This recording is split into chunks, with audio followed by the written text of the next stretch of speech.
Hello, this is Dr. Shubha from Vasavi College of Education, Pondicherry. This is about creating an inclusive school. We are dealing with Unit 2, Part 1. So in this Part 3, we'll be reading about Rights of the Child, UNESCO 1989, Rights of Persons with Disabilities, UNESCO 2006, National Level Policies and Practices on Education of Children with Disabilities, DPEP, Sarva Shiksha Abhiyan, Policies and Legislative Measures Pertaining to the Disabled, Service Program for the Disabled. Rights of the Child, UNESCO 1989. The UN Convention on the Rights has been ratified by 177 countries worldwide. There are several general articles which lead up to Article 23, which is specifically about disabled children. The convention includes statements such as, what do you mean by convention? It's the collection of all the statements which has been discussed and passed. Okay. So this includes statements, all rights shall apply to all children without discrimination on any ground, including disability.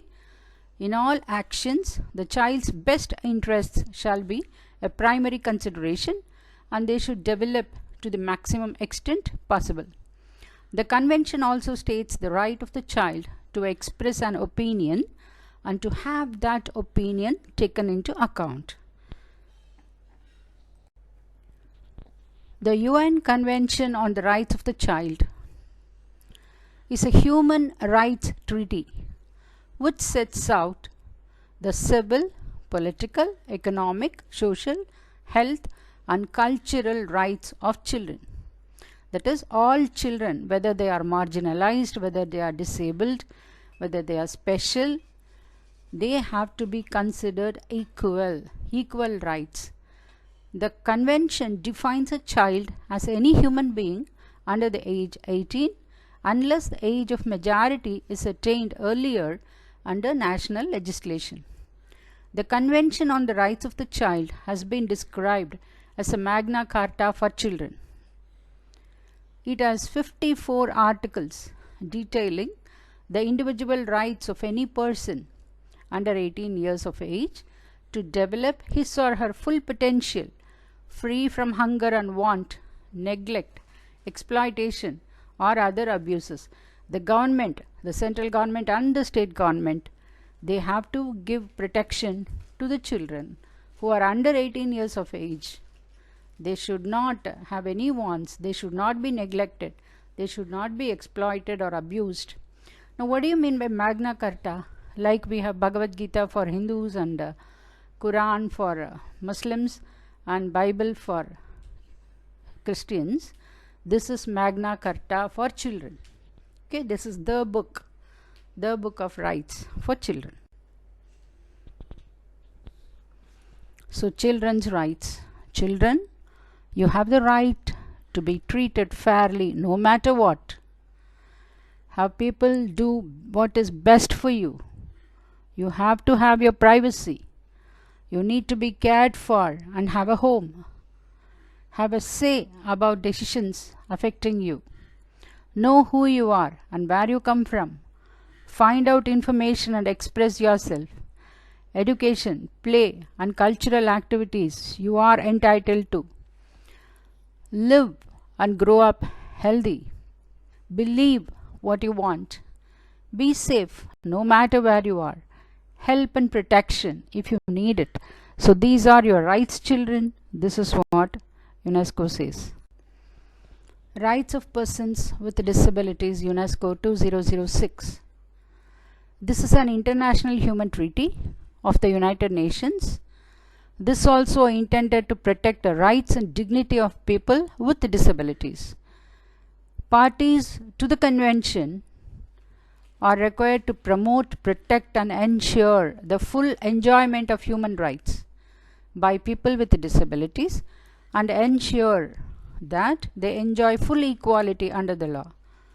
The convention has served as a major catalyst in the global movement from viewing people with disabilities as objects of charity, medical treatment, and social protection towards viewing them as full and equal members of society with human rights. It is also the only UN human rights instrument with an explicit sustainable development dimension. The convention was the first human rights treaty of the 21st century. Of course, when we think about children, the normal children, they don't have a say. In India, of course, in the eastern countries, they don't have a say. Wherever the parents are putting them in school, whether in boarding school or in any public school or private school, they have to go and they will go. They have no say. And if the parents scold them, yes, they will take it. But in the West, if the parents scold them, then the children, they have a right to inform the police. And the police will take the children and they will put them in juvenile home or in a foster home. So they will have a foster parents. So you cannot ill-treat children. But here in India, it is yet to be in practice. The national level practices on education of children with disabilities, DPEP, a program called the District Primary Education Program. This was launched in 1995 by the government, and it is supported by the World Bank. And it worked out the curriculum, teacher training for early childhood care, including disabled children. The most significant change proposed is that the district primary school in the state would be held responsible for all the children, including disabled children. So India was aiming to reach education for all by the year 2000.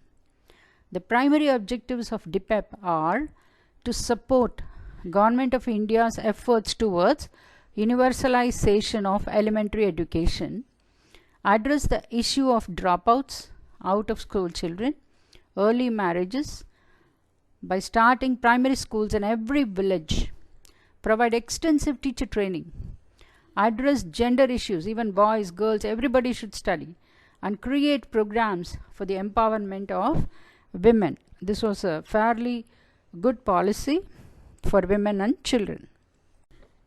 Let's continue with the DPEP. Convergence of different government agencies, that is all the agencies and NGOs should work together. Convergence at various levels would be promoted actively.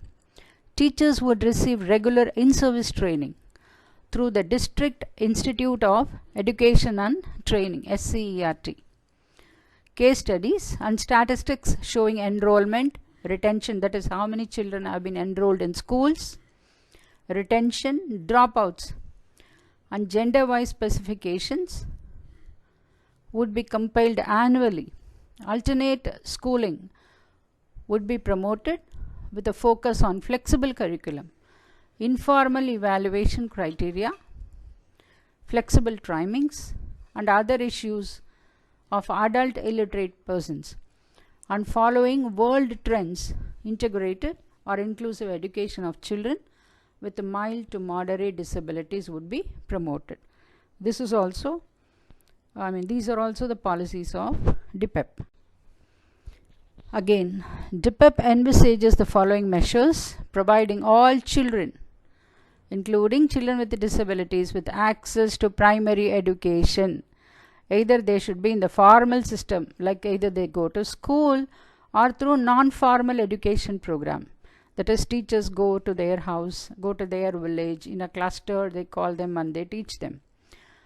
Facilitation access for disadvantaged groups, girls and socially backward communities and children with disabilities. Improving effectiveness of education through training of teachers, improvement of learning materials, and upgrading infrastructure facilities. Appointment of special teachers at district level and cluster level for providing support services to class teachers. Sarva Shiksha Abhiyan. This program, vigorously implemented at present, was launched during the 9th five-year plan, that is 97 to 2002, for the achievement of universalization of elementary education in a time-bound manner.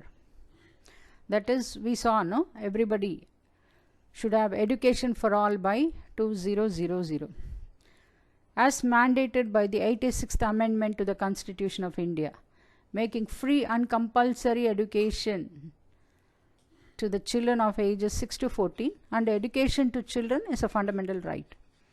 The SSA attempts to implement inclusive education of children with disabilities and provides multiple options for these children.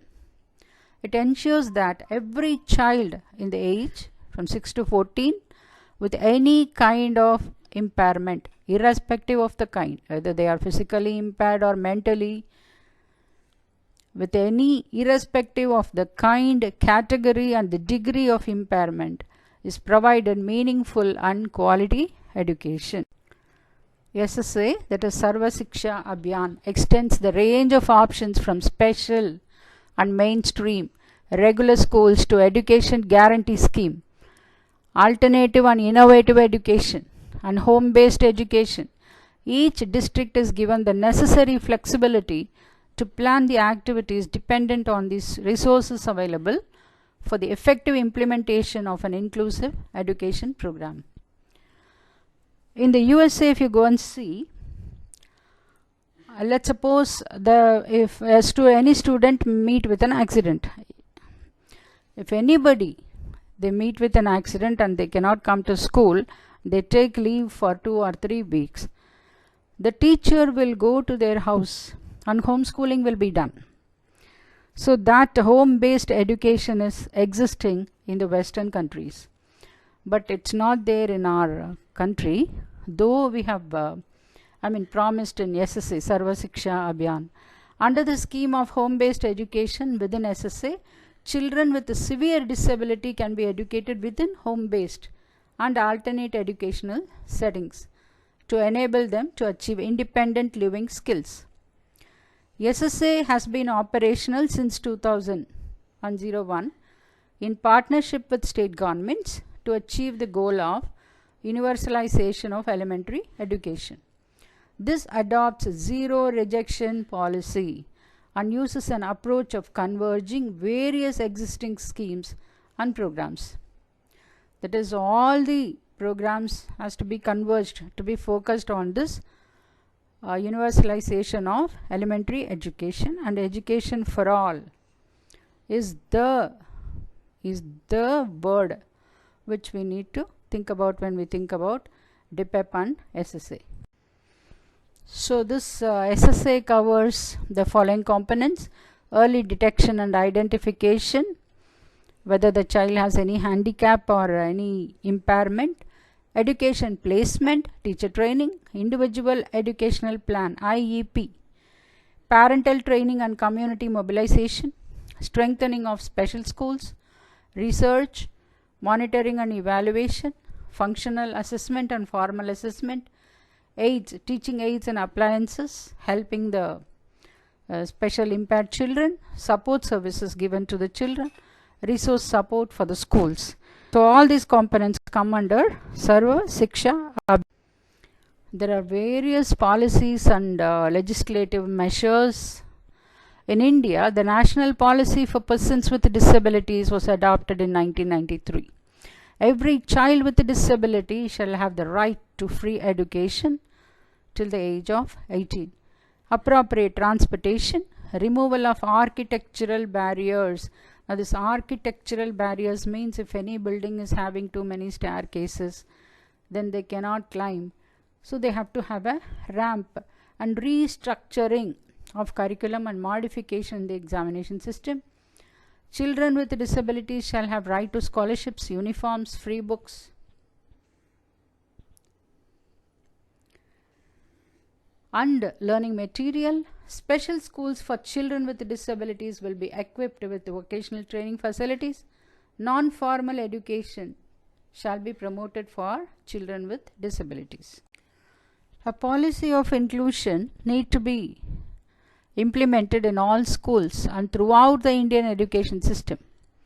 Schools need to become centers that prepare children for life and ensure that all children, especially the differently abled children from marginalized sections, marginalized means neglected sections, and children in difficult circumstances get the maximum benefit of this critical area of education, because only when you are educated you can lead a successful life. Please don't ask me otherwise. Without education also people were successful, but with education, of course, the percentage is more successful. The preparation of teachers for rural special education programs should be planned differently, as the aim of these programs would be to integrate disabled persons in their own environment and community. School-based support team should develop strategies for the whole school to meet the needs of the learners with special education needs. This team should also be a resource for teachers experiencing problems in their classrooms. Now, special employment exchange also for the physically handicapped. The country has witnessed a phenomenal expansion of educational opportunities in the post-independence period. The disabled children have not benefited substantially, but of course, the scheme of integrated education for the disabled children, IEDC, aims to provide educational opportunities for the disabled children in common schools to facilitate their retention in the school system. It is proposed to provide educational facilities under the scheme for children with disabilities who can be integrated in general school, and we will have special employment exchange for the physical and mentally handicapped. So when we talk about the service program for the disabled, the mission of the Administration on Developmental Disabilities, as quoted from their website, ensures that individuals with developmental disabilities and their families participate in the design of and have access to culturally competent needed community services, individualized supports, and other forms of assistance that promote self-determination, independence, productivity, and integration and inclusion in all facets of community life. Though many supports and services for people with developmental disabilities are offered through other federal and state agencies as well as NGOs, non-profit organizations, and for profit endeavors also, some of ADD programs are state councils on developmental disabilities, state protection and advocacy systems. So we have so many other also. National Network of University Centers for Excellence in Developmental Disabilities Education, Research and Services, National Training Initiatives, Projects of National Significance, Emergency Preparedness, Special Initiatives, Independent Evaluation Information, National Autism Resource and Information Center, the National Residential Information Center project. So we have so many other projects also under. We have voting project, youth information, training and resource center for them, services for the blind, guide dogs being admitted to buildings, buses, trains and other locations that pets are not allowed, reserving the use of a white ken to blind individuals only, using mobile phone cameras to take pictures of change after a transaction so that it can be counted by a sighted person who verifies by tone or voice that the change is correct, translation of new works into braille and talking books, or the use of text-to-speech translators. So there are many policies and services for the disabled, and even CBSE has relaxation for disabled children, and if at all the parent give the information to the school that the child is suffering from, and the school observes that the student is suffering from dyslexia and dyscalculia, then if they write to CBSE, then there are some relaxation for them in the marking scheme. The main facilities extended by the CBSE to disabled candidates.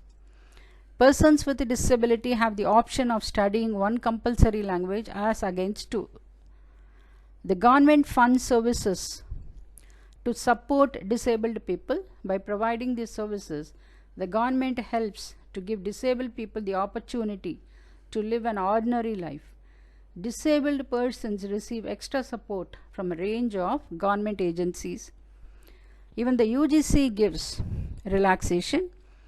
So to sum up, there are excellent policies which have been drafted from Kothari Commission to National Commission. Even till date we have, and education for all is we are striving to achieve. And there are many support programs and service providers are there for this disabled people.